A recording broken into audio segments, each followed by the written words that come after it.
Fomentemos el diálogo, aquí en tu programa, Entre Amigos y Conocidos. Bien, quiero dar la bienvenida a periodistas, colegas periodistas del Ecuador.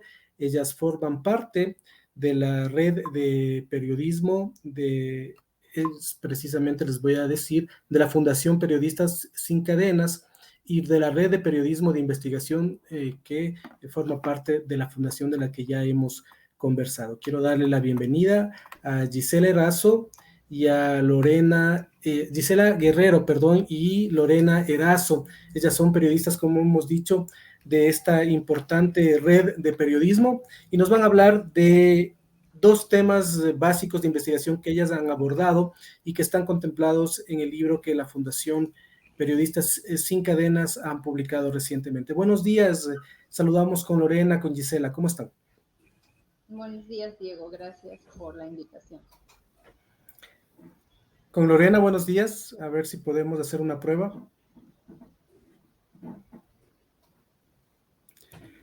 La tenemos en pantalla, pero no la escuchamos. Mientras resolvemos este tema, vamos con Gisela. Gisela Guerrero, cuéntanos acerca de usted, dónde vive y cómo se involucró en esta red de periodismo. Bueno, mi nombre es Gisela Guerrero, pues yo soy periodista de Santo Domingo. Desde hace 15 años ejerzo el periodismo y a raíz de la pandemia pues empiezo a ejercerlo como freelance. He trabajado en medios nacionales como corresponsal, también he realizado algunas colaboraciones en otros medios nacionales y llegué a la Fundación Periodistas Sin Cadenas por una convocatoria que se hizo en redes sociales acerca de una capacitación sobre periodismo de investigación. Entonces me interesó mucho porque anteriormente yo ya había trabajado también y había ganado otra beca en periodismo de investigación con GK y pues llené el formulario y luego posteriormente pues fui escogida entre los postulantes y de allí nosotros por parte de la fundación recibimos por varios meses una capacitación en metodologías, capacitación en nuevas técnicas de reportería, de periodismo, en cómo presentar nuevos formatos ahora en redes sociales con las nuevas audiencias, es decir, una capacitación completa por varios meses en la que varios periodistas de provincias, estamos hablando de Esmeraldas, de Manabí, de Carchi, de Santo Domingo, es decir, no de las provincias en donde siempre el periodismo está como más acentuado o más, tiene más notariedad, como por decir Quito, Guayaquil, Cuenca, ¿no? Sino de esas provincias en donde también existe el periodismo, en donde también hay temas por contar. Y esa fue la convocatoria que realizó la Fundación, ¿no? Ampliar este aspecto de capacitación, que no solo quede en las grandes ciudades, que no solo quede en los medios tradicionales, sino que también esta capacitación llegue a los periodistas de ciudades, de provincias, de lugares lejanos, y eso no quiere decir que no hay historias, ¿no? Entonces, realizamos todo este proceso y de allí se realizó una segunda convocatoria, se podría decir, para que postulemos proyectos de investigación ya con la capacitación que habíamos realizado, pues ya sabíamos cómo presentar un proyecto, cómo realizar una hipótesis, cómo aplicar la metodología de la investigación. Entonces, a raíz de esto, pues 5 proyectos periodísticos de provincias fueron escogidos. Uno de ellos fue el mío, que yo presenté acerca de la contaminación de los ríos en Santo Domingo y cómo afecta a la nacionalidad sáchila. Y de allí, pues, empezamos este proceso de escribir el reportaje de investigación, acompañado, eso sí, por la Fundación Periodistas Sin Cadenas. Bueno, voy a intentar saludar nuevamente a Lorena Erazo, ella también es periodista, vamos a ver si la podemos escuchar ahora. Buen día, Lorena. Sí, perdón por los impases tecnológicos. No sé si ya me escuchan. Perfecto, estamos bien ya. ahí, qué gusto poder Un saludo. escucharles. Sí, un saludo desde la frontera norte del país. Yo, al igual que Gisela, salí favorecida, grandemente favorecida en el proyecto de Periodistas Sin Cadenas.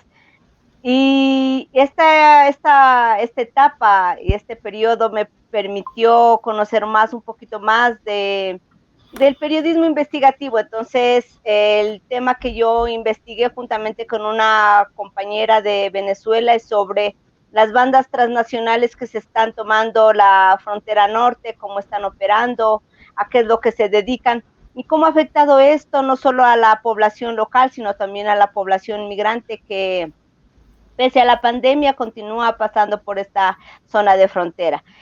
Con Periodistas Sin Cadenas, perdón, Diego, tuve la oportunidad de conocer a otros colegas de diferentes provincias y eso me tiene muy contenta porque sé que estando unidos somos más fuertes. Yo quería preguntarle, yo también estoy acá en la provincia de Chimborazo, en Riobamba, y de repente muchas veces, no sé, lo he sentido a veces como discriminación, ¿no? Los periodistas de provincias, ¿no? Como que los corresponsales de provincias. Yo quisiera preguntarles qué nos separa del periodismo de otras regiones mayores. Creo que muchas veces sorteamos muchas más dificultades que las de otros periodistas, ¿no? Porque tenemos acceso a menos recursos, muchas veces la presión que puede ejercer el lugar donde nosotros estamos trabajando tampoco no es la misma, es decir, no es la presión más bien de acceder a fuentes. ¿Qué nos separa realmente de otros colegas de las grandes urbes, digamos, o de las urbes mayores?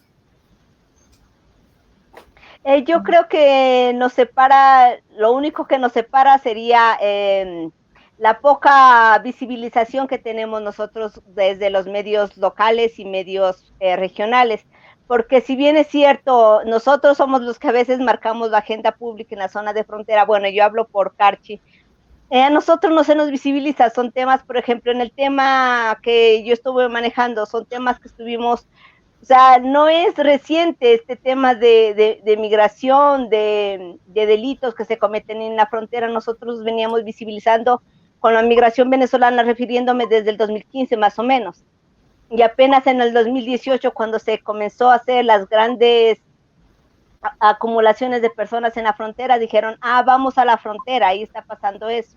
Entonces es un poquito el desinterés, el importismo que no solo los dueños de los medios, sino que también los compañeros desde el interior del país no se ve. Yo creo que nos hace falta un poquito más visibilizarnos. Y eso se debe a que como somos medios regionales, somos medios locales, no nos prestan mucha atención. Pero acá hay talento, acá hay periodismo, acá se hace muy buen periodismo, solo que, insisto, no es visibilizado. Gisela, tal vez. Bueno, yo creo que lo que dice Lorena es cierto, ¿no? La visibilidad, la poca visibilidad que tiene. Y también yo creo que existe en el periodismo nacional como un elitismo. O sea, es como decir, si no eres periodista de un medio tradicional, si no eres periodista de una ciudad grande, o sea, no eres periodista. Entonces, yo creo que esa manera de ver el periodismo o de cómo categorizarnos como periodistas, porque es como que nos aplican el periodistómetro. O sea, como que nos dice, llegas al 10 del periodistómetro si eres de un medio nacional o si estás trabajando para un medio que conocen, o si eres de Quito, de Guayaquil, de Cuenca. Entonces, yo creo que eso es lo que tenemos que empezar a romper, o sea, a nivel nacional, y no solo ponernos en agenda nacional los temas que salen en las grandes ciudades, porque los temas que llegan a las grandes ciudades empezaron en las provincias. Es decir, si empezamos a hacer, por ejemplo, el tema de Lorena, que estamos hablando ahora a nivel nacional de una situación de movilidad humana que es alarmante en el sentido de que el gobierno, al parecer, no está realizando nada y encima hay este tema de seguridad que está involucrado de esas bandas. Entonces, eso ya empezó en una provincia, es decir, pero luego toca esperar cierto tiempo para que pueda ser visibilizado a nivel nacional y de ahí como que recién nos empezamos a dar cuenta. Entonces, yo creo que el periodismo de provincia es muy importante y el periodismo de las provincias ha sostenido el periodismo nacional, porque muchos de los grandes temas salen en las provincias. Lo que pasa es que nos aplican ese sello, ¿no? Si no tienes un medio nacional o no trabajas en él, o si de cierta manera no estás en una ciudad grande, pues no vale tu tema. Y luego viene un mismo periodista, hace el mismo tema que tú hiciste y tiene mayor connotación.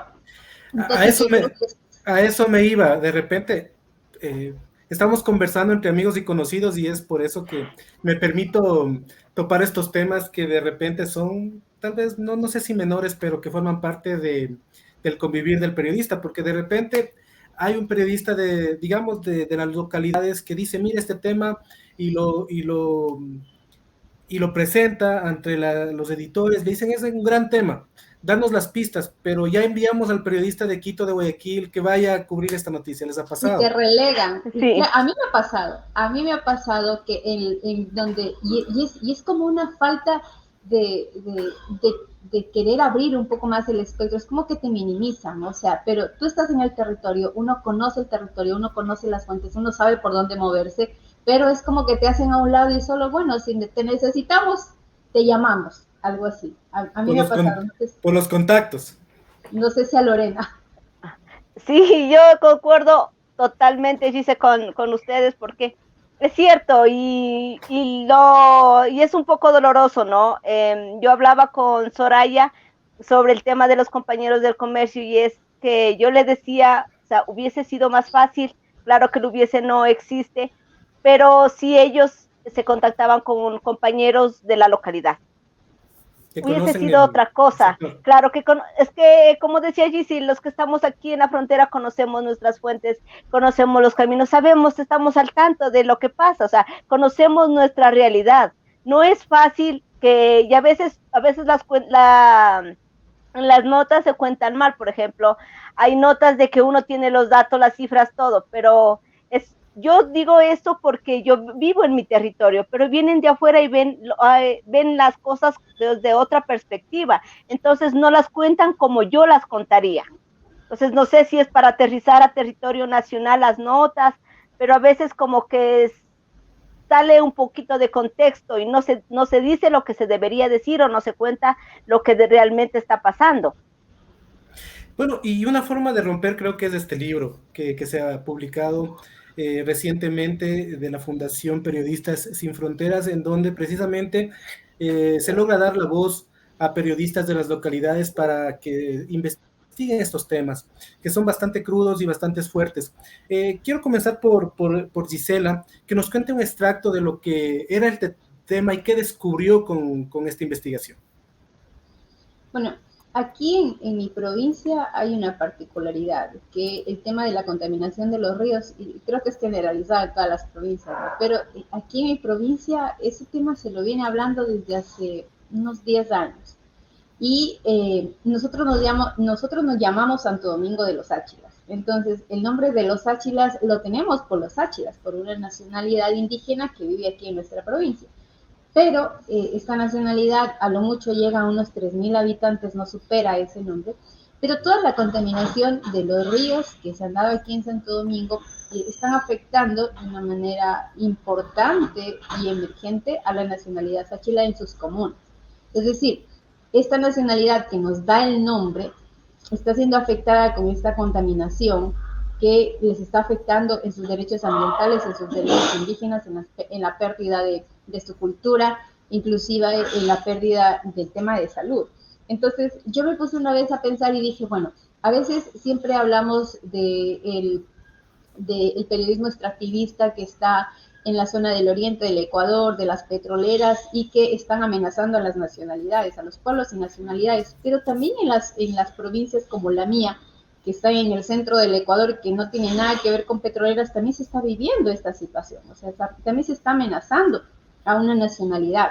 Entonces, empezamos a hacer esta investigación, recuperamos los primeros informes de las primeras denuncias que se hizo en el Ministerio del Ambiente, hicimos una cronología para saber qué había pasado en Fiscalía por el presunto delito del agua, qué había pasado con las empresas que estaban siendo, que en esos informes habían sido identificadas como agentes contaminadores, qué había hecho el municipio, qué había hecho la prefectura. Entonces hicimos un recorrido y nos dimos cuenta que desde esa fecha que salió el primer informe del Ministerio del Ambiente hasta la actualidad, que ya van a ser cerca de 10 años, o sea, no ha pasado nada.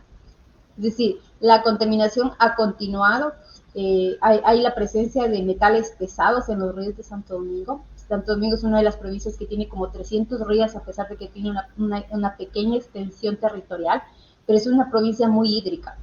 Y desde aquí salen los ríos para varias provincias del país. Entonces nos pusimos a investigar, conocimos, y esta afectación que estaba oculta hacia la nacionalidad sáchira, cómo esta afectación estaba transgrediendo su identidad cultural, cómo estaban perdiendo sus derechos indígenas, cómo estaban perdiendo sus derechos ambientales y cómo les estaba afectando a que posiblemente la nacionalidad corre el riesgo prácticamente de desaparecer si continúa este tipo de afectaciones ambientales. Entonces, todo eso lo hicimos cronológicamente en el libro. Despolvamos documentos que estaban desde hace mucho tiempo atrás escondidos en unos escritorios.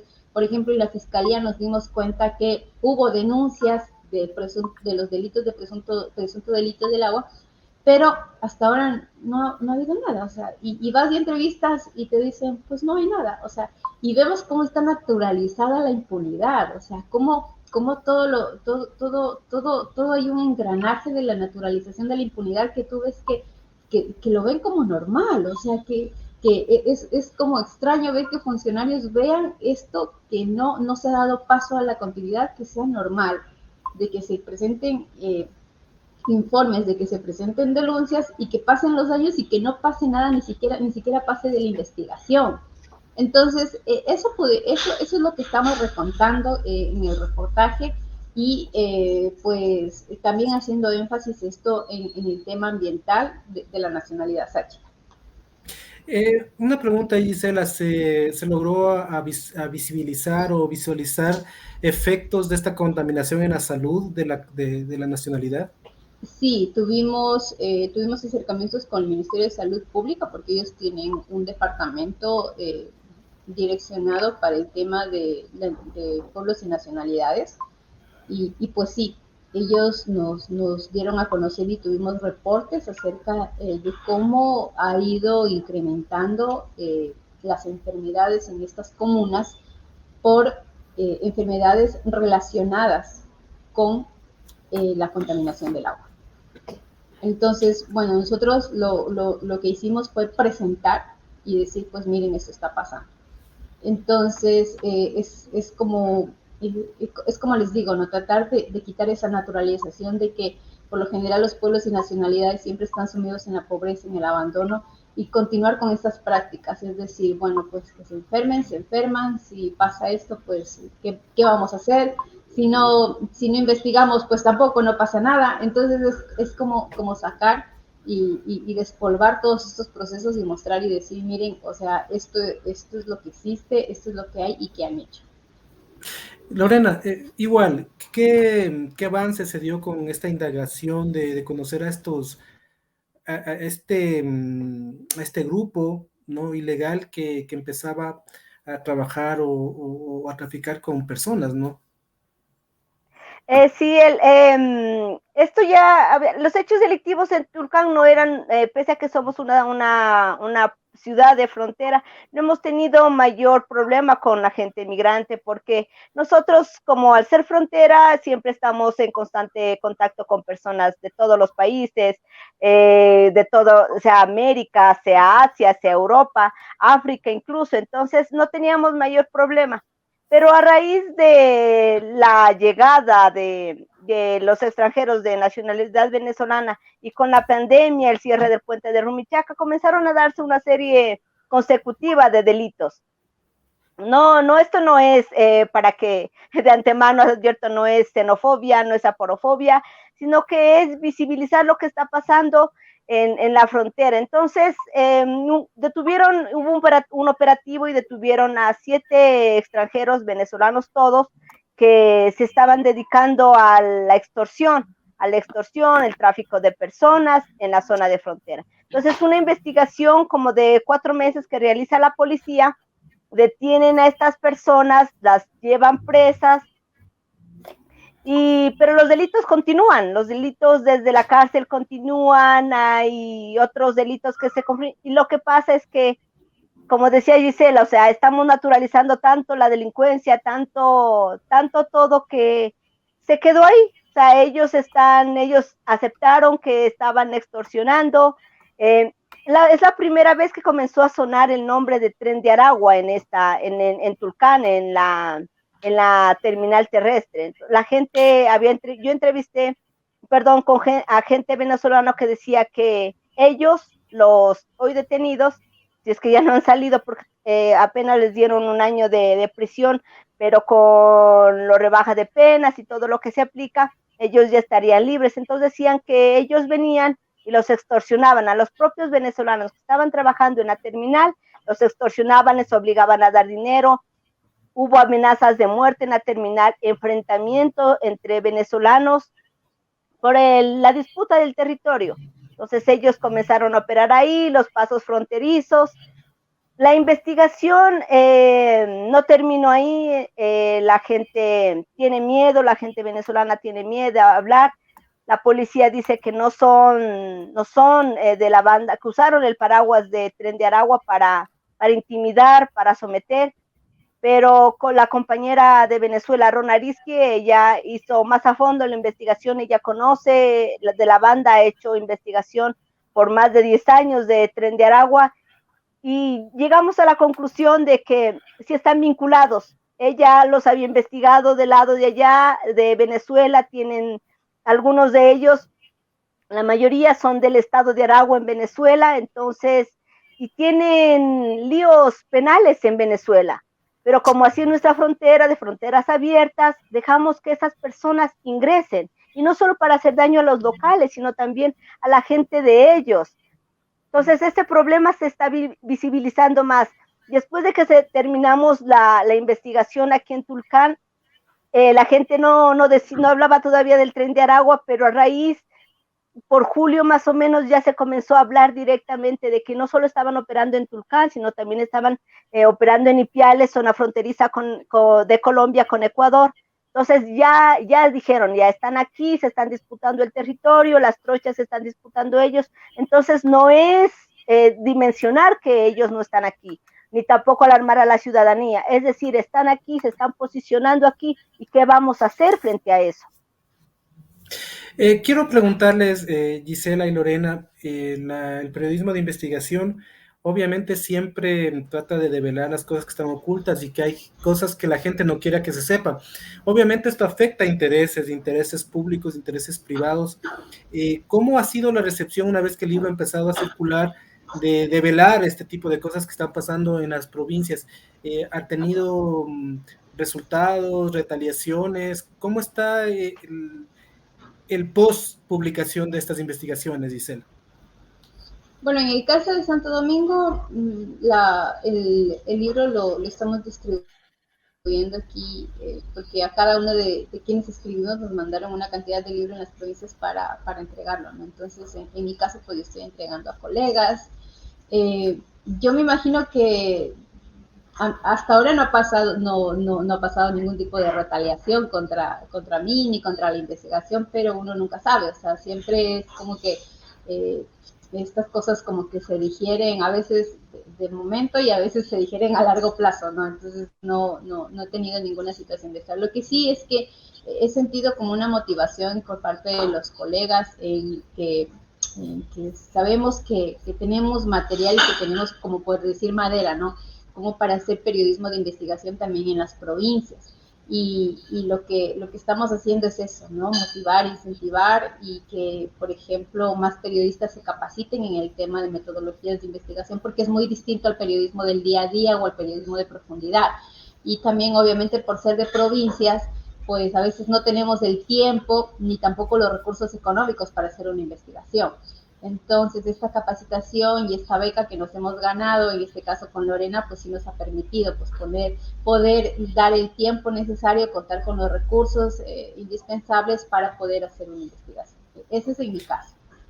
Lorena, ¿ha habido consecuencias? En mi caso, todavía no, y espero que no las haya, porque es un tema que está latente aquí. Por ejemplo, la gente ya comienza a decir, ¿qué son del Tren de Aragua? O sea, la gente desde noviembre, o sea, hace un año ya comienza a decir, ¿qué es el Tren de Aragua? Comenzar a averiguar otro poquito más de a qué se dedican, cómo están organizados. Lo único que nos ha faltado es que nos digan, sí, están aquí, y están operando donde operan. Se conoce que están operando no solo en los pasos fronterizos. Hace unas semanas hacía una nota precisamente de pasos fronterizos y decían, o sea, las vacunas se cobran, o sea, las extorsiones prácticamente se cobran en Colombia, pero se pagan en Tulcán. Entonces, como en Colombia ya los están queriendo expulsar porque están acometiendo una serie de delitos allá, se vienen acá a Tulcán. ¿Por qué? Porque saben que si les pasa algo, aceptan los delitos y no pasa nada. Dentro de unos años estarán libres y seguirán en el Ecuador operando. Entonces, hay cosas que en Tulcán ya se sabe, o sea, los hechos, lo que nos alarma son los hechos de violencia y cómo esa facilidad que tienen para estos grupos, esa facilidad que tienen para instaurarse y hacer de las suyas prácticamente. Espero que no pase nada porque estamos haciendo periodismo de investigación. No ha sido fácil, como dice Gise, es muy difícil, más cuando estamos en la frontera y tenemos que alternar las investigaciones con nuestro día a día, pero no es imposible.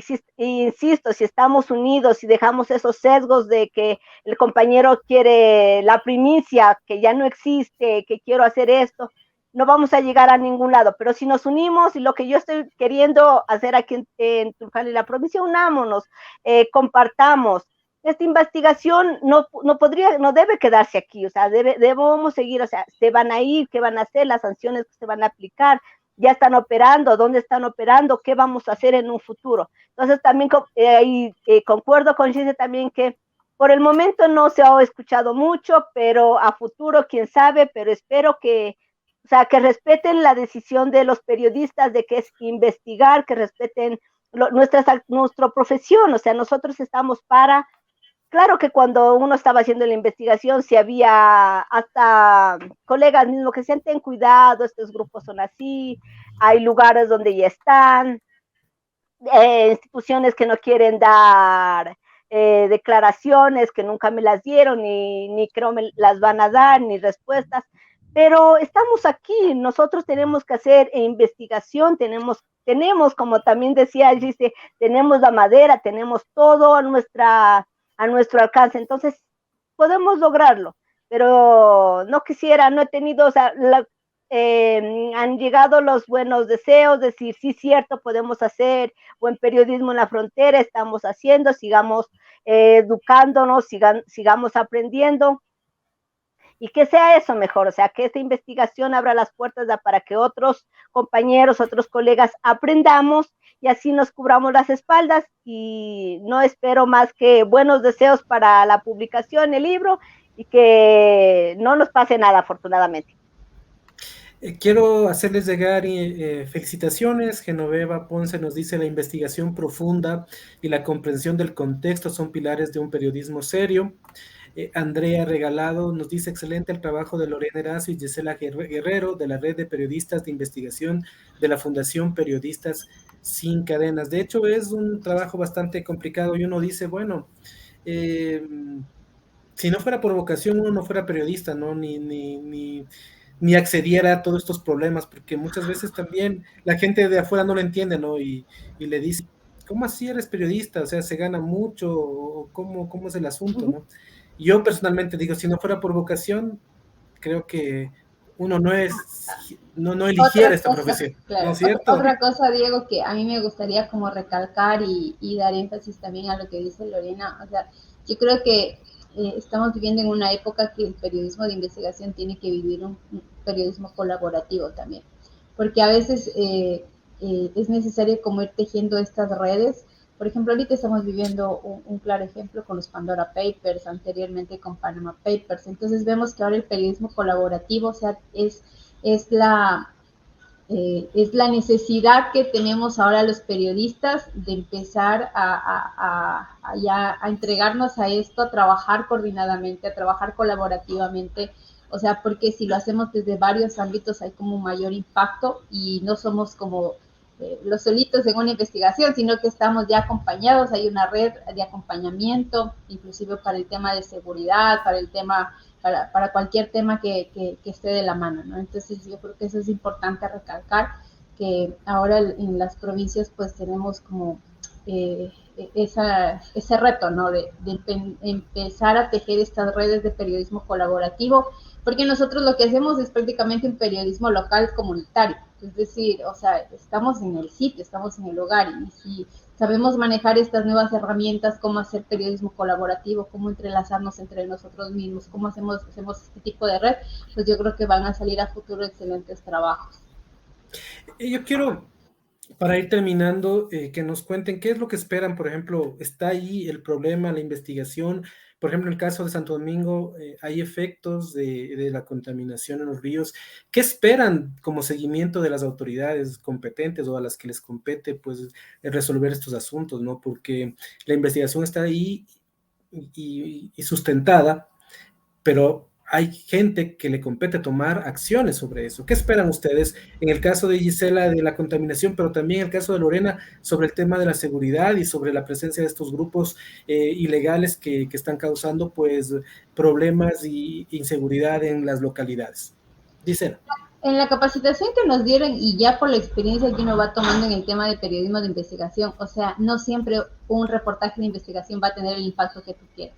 A lo mejor y pasa desapercibido, que esa es una de las situaciones a las que te tienes que enfrentar.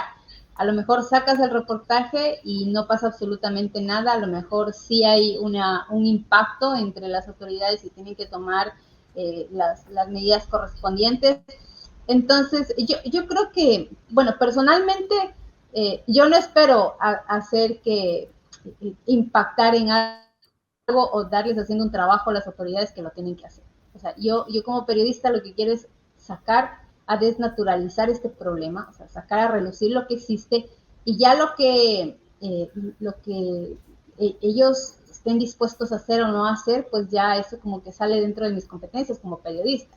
Pero lo que sí, como decía Lorena también, a lo mejor esta investigación es el fruto de una segunda edición, porque las investigaciones, el periodismo de investigación a veces no para solo en un reportaje, sino hay investigaciones que han continuado, por ejemplo, con una segunda parte, hasta con una tercera parte, y la idea es seguir informando porque a quienes nos debemos es a nuestros lectores, a nuestros radioescuchas, a quienes nos ven. Entonces, yo me planteo esa posibilidad, o sea, no quiero ser ni jueza, ni fiscal, ni tampoco la super periodista que quiere jalar las orejas a todas las autoridades, sino que simplemente hacer mi rol de periodista, presentar lo que existe, ir desnaturalizando lo que lo tienen asumido y pues ahí ya veremos, ¿no? Lorena. En mi caso, yo sí quiero hacer segunda parte, porque es un tema que da para eso, yo sí quisiera que sea un llamado de atención para las autoridades que digan, las autoridades centrales que digan, ¿saben qué? Esto está pasando en la frontera. Tenemos olvidado el Carchi, tenemos olvidado Sucumbíos, tenemos olvidado a Esmeraldas. ¿Qué estamos haciendo? Yo creo que estos grupos, al margen de la ley, no solo de tráfico de personas, sino que de tráfico de drogas, de armas, que se han tomado la frontera, saben que aquí hay un nicho porque no hay institucionalidad, no hay autoridades, o si las hay, hacen lo que tienen que hacer y no pueden ir más allá. Por ejemplo, el caso de la policía, ya hizo la investigación, los detuvieron, pero tiene que haber una cadena, una consecución de cosas, por ejemplo, que estén también fiscales, jueces y todo, que ayuden a frenar este tipo de delitos, con sanciones de 1 año. O sea, están extorsionando. Es un delito que daría, como hablaba con las autoridades, quedaría como para 9 años, que quedaría en una deportación porque las leyes ecuatorianas darían eso. No, en cambio aquí es 1 año, menos de 1 año, porque las garantías que tienen las personas, entonces darían menos de 1 año. Entonces van a salir a hacer lo mismo. O sea, estamos hablando del problema de las cárceles, no es que se van a rehabilitar. Entonces, y se sabe que están operando desde allá. Entonces, ¿qué estamos haciendo? Yo sí quisiera que este sea un llamado de atención para las autoridades que digan, pongamos los ojos a la frontera. O sea, es cierto, todo lo que pasa en el interior del país es lo que pasa en la frontera. Por ejemplo, conversábamos con alguien y decía, o sea, cuando cae un determinado cantidad de droga en la frontera norte, es una muerte en el centro del país. ¿Por qué? Porque no cumplieron el objetivo. Entonces, es eso, o sea, todo es una cadena, es un eslabón. Entonces, yo sí quisiera que eso que se revean políticas públicas también para garantizar la seguridad de la zona de frontera de quienes vivimos aquí y de las personas que hacen su paso por el país. Porque somos un país que siempre es de puertas abiertas, pero veamos a quién estamos abriendo las puertas. Con eso me quedo. Muchas gracias a Lorena Erazo, a Gisela Guerrero. Ellas son periodistas, miembros de la Red de Periodismo de Investigación de la Fundación Periodistas Sin Cadena. Por favor, pregunten dónde pueden conseguir los libros de estas investigaciones, donde van a poder conocer el trabajo de Gisela y Lorena. Por favor, pedidos. Están ellas dispuestas pues a compartir. Diga. Quisiera acotar algo, es acerca de que va a haber una segunda edición de la Red de Periodismo de Investigación de Periodistas Sin Cadenas, y la convocatoria va a estar dirigida a las provincias de Loja, Los Ríos, Cotopaxi, Chimborazo, Orellana e Imbabura. Es decir, que en Chimborazo también va a haber la posibilidad de que colegas de allí de la provincia pues puedan primero ser parte de la capacitación y luego ser parte de la convocatoria, luego la capacitación y luego posteriormente pues a seguir el mismo camino que hemos tomado con la arena. Entonces yo sí les recomiendo que estén al tanto de las redes sociales de la Fundación Periodistas Sin Cadenas, en Facebook, en Twitter, porque ahí se está dando a conocer todos los detalles de esta nueva convocatoria. Listo, algo más gracias. también, sí, perdón, algo que acotar también con Gise y otro compañero de Esmeraldas, Manuel González, estarán en Loja socializando este proyecto, cómo es la red, cómo ser parte de ella, cómo ser parte de Periodistas Sin Cadenas. Ahí los motivamos también a comprar el libro, porque el dinero que se recaude de la venta del libro ayudará a fomentar otros proyectos, a impulsar otros proyectos, a que otros compañeros periodistas de las provincias que ya citó Gise se capaciten y obtengan la beca para hacer periodismo de investigación. Muchas gracias. Con esas informaciones me quedo. Estaremos aquí mismo en este espacio informando de las convocatorias y de todo lo que está pasando con este proceso. Muchas gracias a Lorena, muchas gracias a Gisela por invitarnos a compartir esta información.